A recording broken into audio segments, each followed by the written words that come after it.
Hey loves, welcome back to my YouTube channel. So today I'm going to be filming my labor and delivery story. So I just want to give an apology if it sounds like I'm whispering. Both kids are sleeping right now and I want to make sure to not wake up Masyn because she's the louder one. And then you might hear a sound in the background. That is my washer and dryer, so I apologize. Okay, so let's get started. I would say this labor and delivery story pretty much starts on February 4th. I had him on the 7th, but it starts on the 4th. So I woke up that morning. It was a little bit unusual because typically I would feel KJ kick anywhere like 10 to 15 minutes after I woke up. So after I had been up some time, I wasn't really looking at the time, but I knew I had been up for a little while. I hadn't felt any kicks. So I went ahead and laid on my left side, drank some cold water, had some ice cream, had some juice, and still nothing. So I said, you know what, I'm gonna give it till 10:20.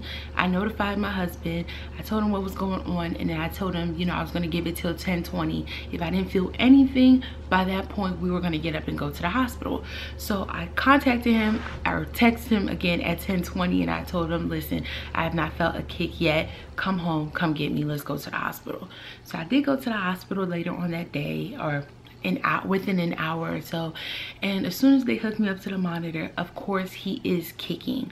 So if you all have been watching my vlogs, you already know that my OB had terminated me at 37 weeks. So I had no OB. So one of my main concerns prior to going into the hospital that day was to find out what I was going to do if my body didn't naturally go into labor.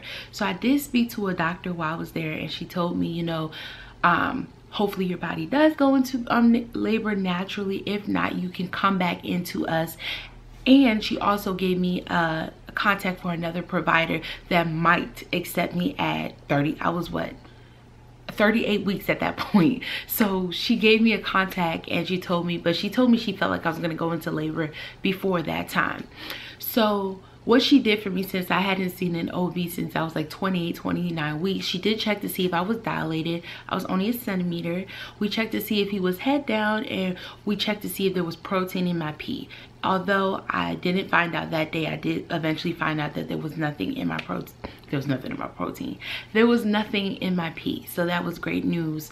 So that was Monday. Nothing pretty much happened after the hospital. I just took it easy. Tuesday came around. I'm like, ain't nothing's gonna happen.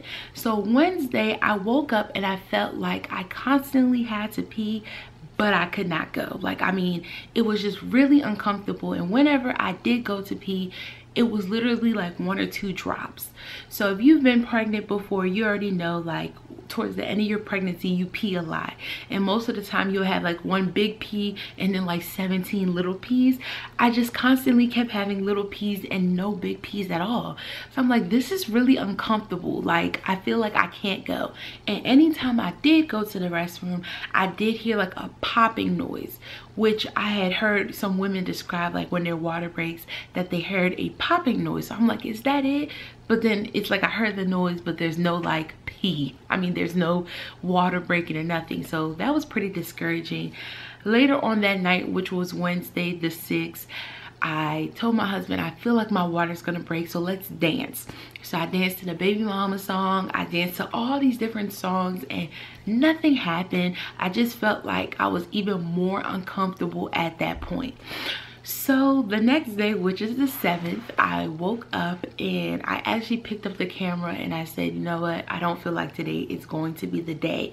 Probably 3 weeks prior, I had a dream that I had my son on a Thursday, and I also had a dream that he looked like his sister but just a little bit darker. And it's funny because all of that did end up coming true. But I woke up that day, I'm like, this isn't it. I don't feel like I'm gonna go into labor. So I was a little bit discouraged that day. I just took it lightly. But then towards the afternoon, I'm like, you know what? No, it's not gonna happen because you don't want it to happen.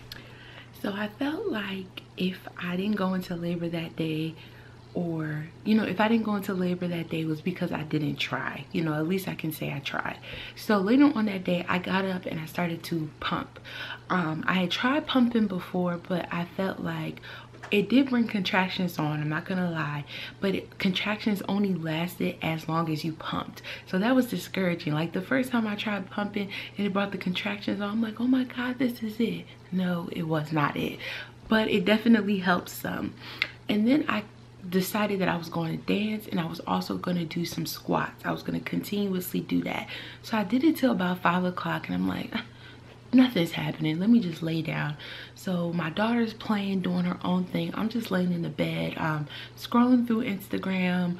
I don't know what else I was doing that day, but I was just laying in the bed, and I started to feel contractions.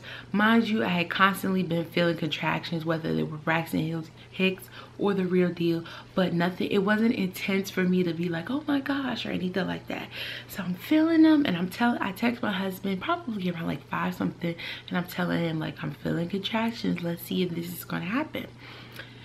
Around 6 something, I text him again like, it's still here, but I don't think anything's gonna happen. So around 7 o'clock, I got up to use the bathroom, and as soon as I got up, the contractions started to be a little bit more intense, but still nothing to make me feel like I'm in labor. I go to the bathroom and I wipe, and I see blood. I'm like, yes. I'm ecstatic at this point. Even though blood can be a scary thing, I was happy because I'm either in labor or something's happening. And the reason why I wasn't so like concerned that, you know, something else could be happening is because I'm already 38 weeks at this point. If I was 34 weeks, 35 weeks, I would be horrified, but I was excited. So I washed my hands, came back to my phone, and I'm like, I think this is the real deal. So mind you, from the time I got like, okay, I was laying in the bed. When I got up, I felt stronger contractions than what I did 30 seconds ago laying in the bed. When I went to the bathroom and came back, I felt even more intense contractions, but still nothing where I'm like, oh my God, I can't take it. So I text my husband. Him and I have a code. We had a code word for me going to labor, which was Alexa. So I text him Alexa, and then I call him like on FaceTime, and he's playing basketball at the YMCA. So I'm like, yo, I think this is it. And he's like, okay, I'll be there shortly. So shortly, 15 minutes go by, and first of all, there's 2 YMCAs that he goes to. There's one further away, and there's one like 15 minutes. So after I didn't see him for a while, I call him back. He's still there. And I'm like, babe, no, for real, I am in labor. And he was like, wait, you're really in labor? I'm like, yes, I'm really in labor. And I said, hurry up, come home. I want to shower before I go into the hospital. So from the end of that phone conversation, the contractions started to get worse. And at one point, this is going to be TMI, I literally felt my mucus plug come out. So the first time with my mucus plug, again, TMI, sorry y'all. The first time with my daughter with the mucus plug, it wasn't as intense as this time around. Literally like a glob fell out. I'm like, oh God, we need to go. Once the mucus plug fell out, the contractions were beyond intense. So 15 minutes had gone about, 20 minutes had gone around, 30 minutes. I'm like, where's my husband? At this point, I still don't know that he's at the further YMCA. So I'm freaking out. I'm like, God, I hope he didn't get a ticket or, you know, something else. I don't want to speak things into existence, but, you know, something else happened. So I'm talking to my mom, and I'm like, I'm having contractions as I'm talking to her. Mom's like, what can I do? I'm like, just you stay calm. I'm just waiting for him to come on. So eventually my husband gets here, and I'm like, where were you? He's like, I was at the further YMCA. I'm like, okay, makes sense. So I get in the shower, and the contractions are even more intense at that point. So while I'm in the shower, mind you, I had packed my labor and delivery bag probably 3 weeks before that. My baby's bag's been packed for a while. Even my daughter's bag's been packed for a while.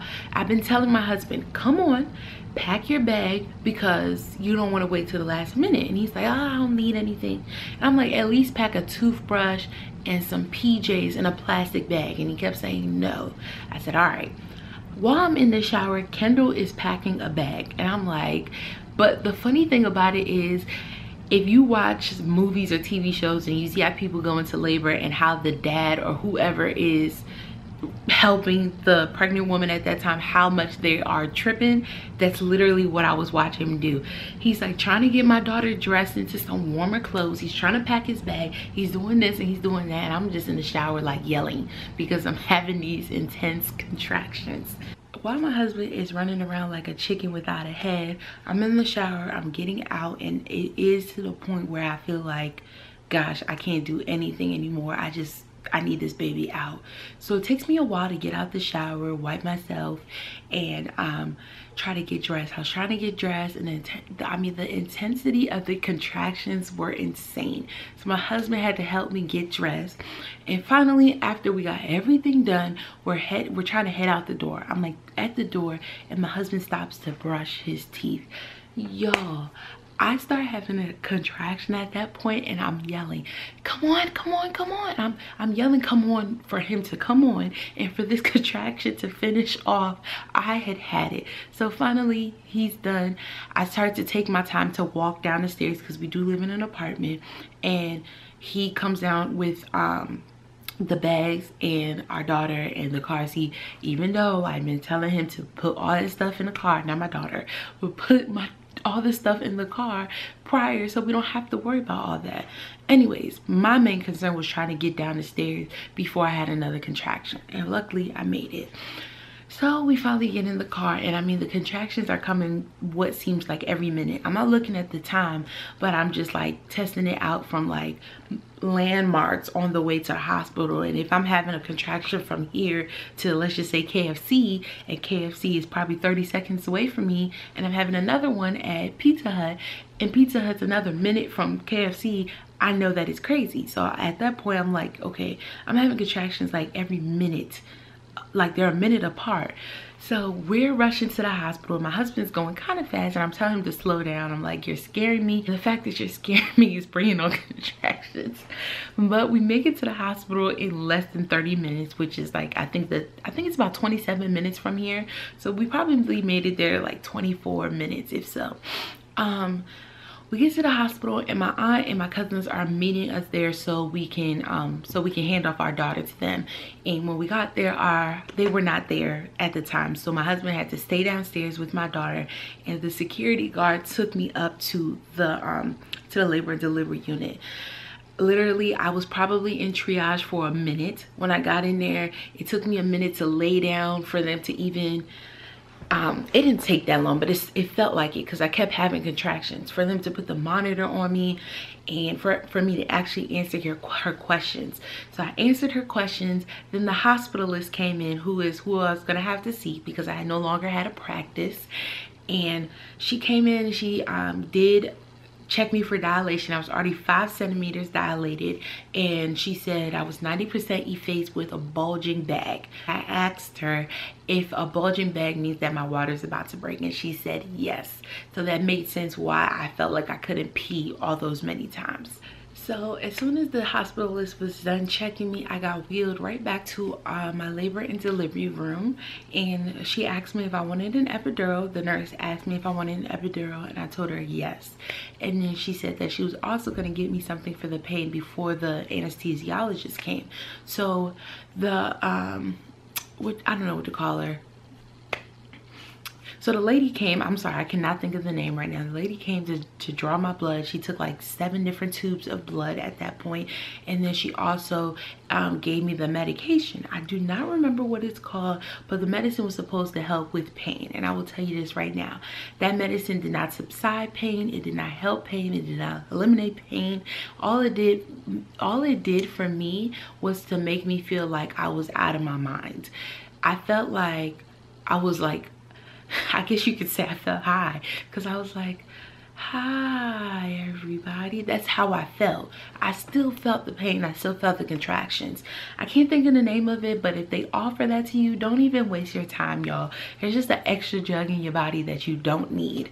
So at that point, my husband finally came up, and I feel like everything is just speeding off at this point. So the anesthesiologist comes, and I'm nervous because last time around, the epidural process did not go that well for me, and I was really iffy this time around if I really wanted to even do it again. So I was really worried about getting the epidural this time around because, like I said, last time it didn't go too well. So I had been contemplating this whole pregnancy about it, but then I had really put in my mind that I could not do this without medication. So the anesthesiologist came and he numbed me for the first time, and then he attempted to, I don't know. I don't know what the process is like. I've never seen it. I refuse to watch any videos on it, so I don't know what it is. But he put something in my back and it felt like he was shooting me with hot metal. And I'm like screaming, ah, and he's like, you feel that? Why do they ask me if I feel that if I'm yelling? So he goes back into numbing for the second time. But this time I will say the numbing process hurts. It did not hurt the first time around. So he puts it in and I feel like he's trying to like crack my spine, okay? And he goes back in for the second time with that hot metal and it's not working. I'm still screaming and I'm squirming at this point, so we have to stop. So I'm looking at my husband like, I don't know if I can do this. So my husband and my nurse are trying to like calm me down. They're holding me and everything, and I'm like, okay, let's do this again. So he goes again for the numbing process, and as much as it hurts, I take it, and then finally he gets the epidural in there and it hurts like hell. But I'm like sitting still, all because I think I cannot do this without medication. So as soon as he's done, the hospitalist comes back in to check me, and she's like, okay, you are now, I think she said 8 centimeters if I'm not mistaken. And she told me that as soon as she pops my water, within an hour there should be a baby. And I'm like, an hour? So like they always say, you know, after your first labor and delivery, the time is always going to be cracked down shorter. So with my daughter, I was in labor for 18 hours. So I was assuming this time around would be around like 9 to 10 hours. Y'all know, okay? So she popped my water and she was like, okay. She was like, are you having a contraction? And I'm like, yes. And she was like, after you have this contraction, I think she said she was gonna go back and check something or do something. I don't remember what she said. All I know is this contraction would not go away. So I'm like, I'm like screaming. She's like, what side is it on? I'm like, it's on the right side and it's really, really sharp.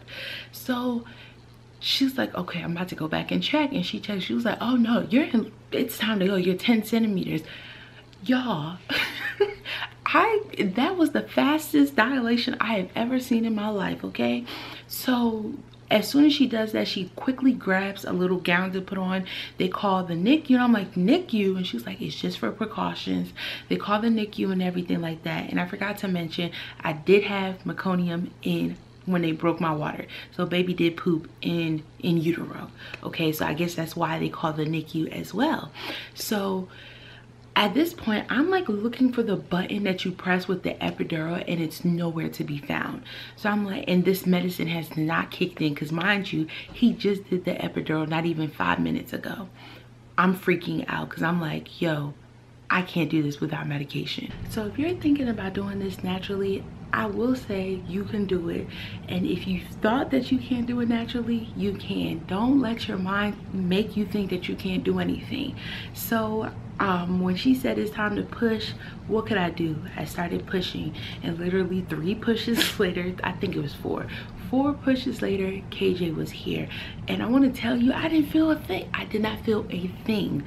And it was such an incredible moment. But again, I couldn't cry, just like I didn't cry the first time around with my daughter, because my kids come out and they don't cry. So my husband did tell me when he came out, the cord was wrapped around his neck. So obviously that was probably why he was not crying. Kendall Jeremy Evans Jr. was born February 7th, 2019 at 11:07 p.m. and he's been a joy since then. I almost forgot to mention the reason why I gave the nurse that look in my labor and delivery vlog, if you have not seen it, it will be linked down below, was because her demeanor kind of came off like, oh, since you've been in here, you've been doing nothing but recording and not listening. And I got irritated because I feel like I get talked to like that all the time when I'm doing literally nothing to make you sound or speak to me like that. But Lord knows. I'm just happy my baby's here. This pregnancy was completely different from my daughter's pregnancy. daughter's pregnancy I found out at 7 weeks. This time around I think I was, what, 15, 16 weeks. Didn't get to go into a practice till I was 21 weeks. I was only at the practice for 7 weeks.